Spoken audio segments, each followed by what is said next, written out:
नाम घेत असताना रूपाचे ध्यान अवश्य आहे का?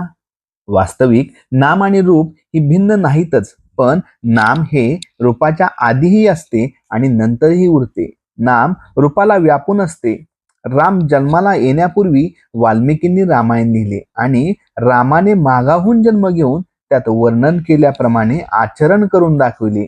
म्हणजे रूप अस्तित्वात येण्यापूर्वी नाम होते आणि रूप गेल्यानंतर आजही नाम शिल्लक आहे. देशकालाच्या पलीकडे जे कायम टिकते ते सत्य होय. प्रत्यक्ष आकाराला आलेली अनेक रूपे नाहीशी झाली तरी त्यांचे नाम टिकून राहते. म्हणजे नाम हे देशकालाच्या मर्यादेच्या पलीकडे असते. म्हणजे ते रूपापेक्षा जास्त सत्य असते. जे सत्य आहे ते श्रेष्ठ असलेच पाहिजे.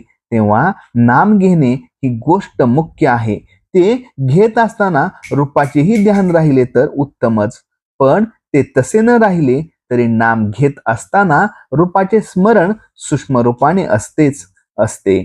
समजा एका गृहस्थाच्या घरी राम नावाचा गडी आहे. तो गृहस्थ राम राम असा जप करीत बसला आहे, पण त्याचे लक्ष राम रूपाकडे नाही, मनात काहीतरी दुसरेच विचार चालू आहेत.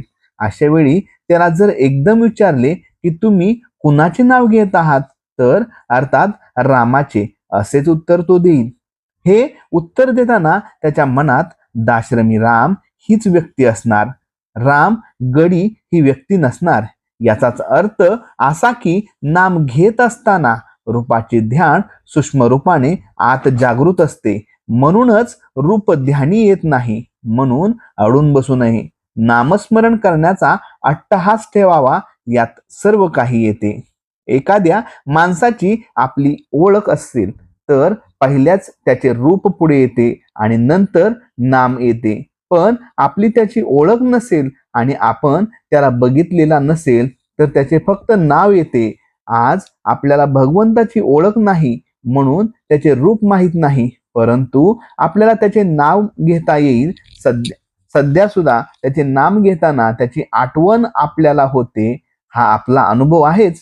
भगवंताचे रूप जरी निश्चित कुठे आहे, एक राम काळा तर एक राम गोरा, एक राम लहान तर एक मोठा असतो, पण सर्व रूपे एकाच रामाची असतात.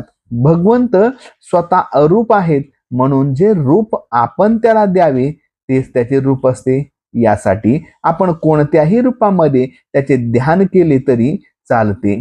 नामातून अनंत रूपे उत्पन्न होतात आणि अखेर त्यामध्येच ते लीन होतात. म्हणून भगवंताचे नाम श्रेष्ठ आहे. हे त्याचे नाम तुम्ही आवडीने